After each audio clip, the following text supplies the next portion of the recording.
Selamat datang kembali di channel Belajar Struktur di UBL. Di channel ini kalian bisa belajar mengenai analisa struktur, perencanaan struktur, dan rekayasa gempa.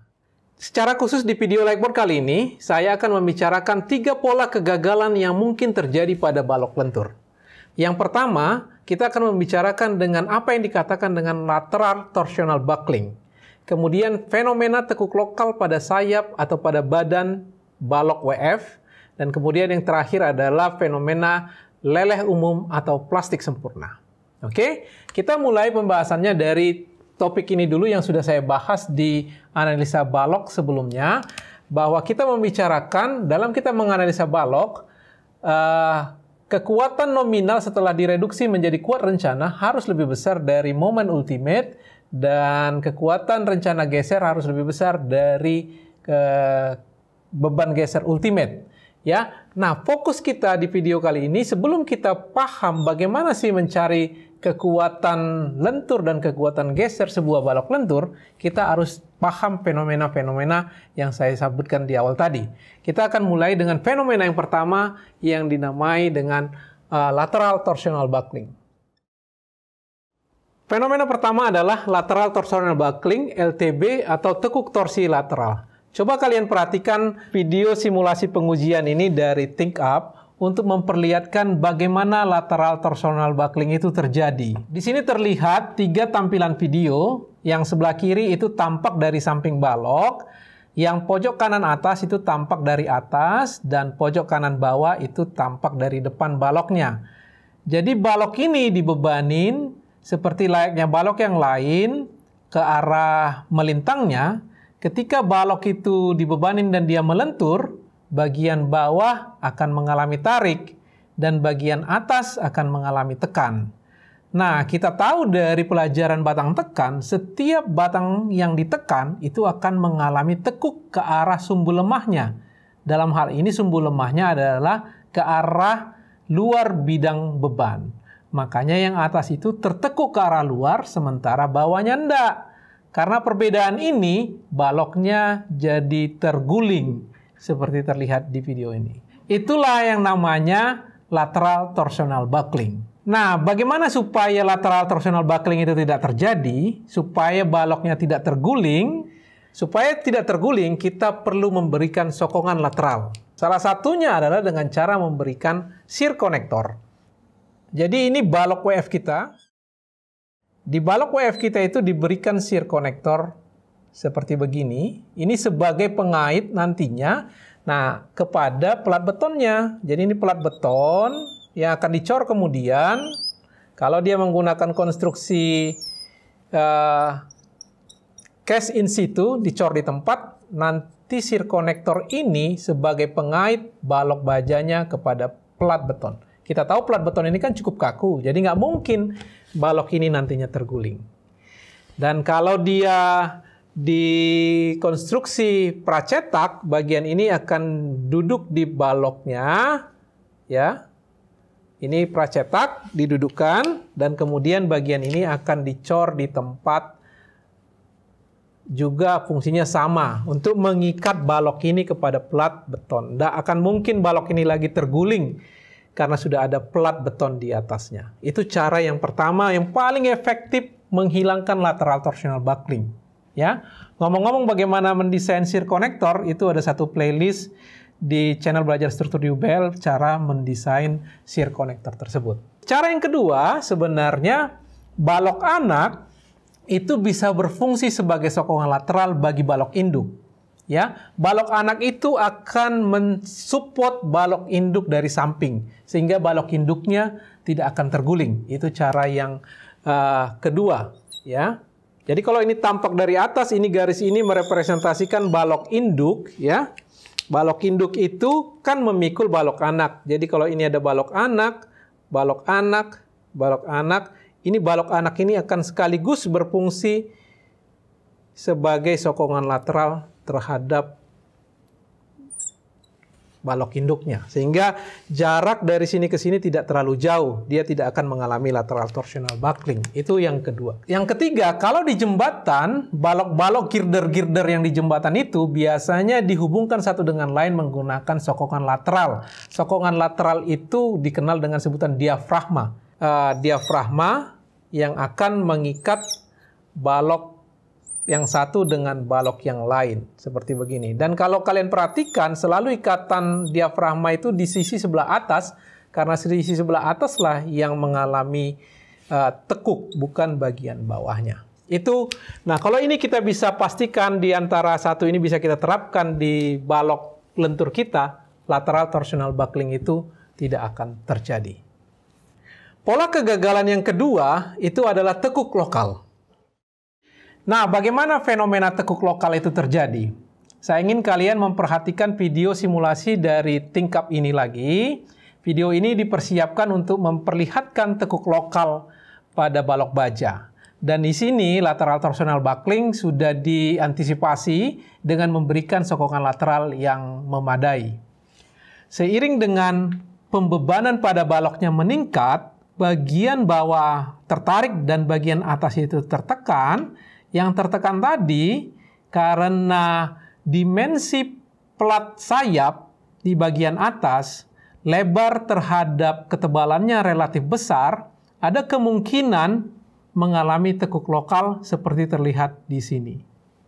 Nah, kalau saya gambarkan di sini, ya, kita perlu juga menjaga rasio antara lebar dari balok, kalau ini lebar flange-nya, terhadap tebal flange-nya. Jangan sampai dia nilainya terlalu tipis sehingga mengalami tekuk lokal pada sayap. Jadi rasio BF dan TF ini ada nilai yang harus kita ikutin dari batas tertentu supaya tidak terjadi tekuk lokal. Nilai batas ini akan saya jelaskan di video pembelajaran selanjutnya. Jadi ini aja yang pertama yang ingin saya sampaikan, bahwa rasio lebar terhadap tebalnya itu harus lebih kecil dari suatu nilai batasnya. Itu tekuk lokal pada sayap. Oke, itu tekuk lokal pada sayap, flange local buckling. Itu terjadi akibat lentur yang menyebabkan bagian atas ini tertekan, yang bawah tertarik. Nah, tekuk lokal yang lain bisa juga tekuk lokal pada badan. Ya, tekuk lokal pada badan. Web local buckling atau tekuk lokal pada badan itu bisa terjadi kalau rasio antara tingginya plat badan dibagikan dengan TW-nya itu juga melewati batas tertentu. Jadi ini kita harus jaga H per TW itu harus lebih kecil dari nilai batas yang berlaku. Saya ingin kalian memperhatikan video simulasi dari ThinkUp ini lagi yang memperlihatkan fenomena tekuk lokal pada badan, web local buckling, dan itu biasanya didominasi akibat geser. Geser yang terjadi pada baloknya menyebabkan tekuk lokal pada badannya.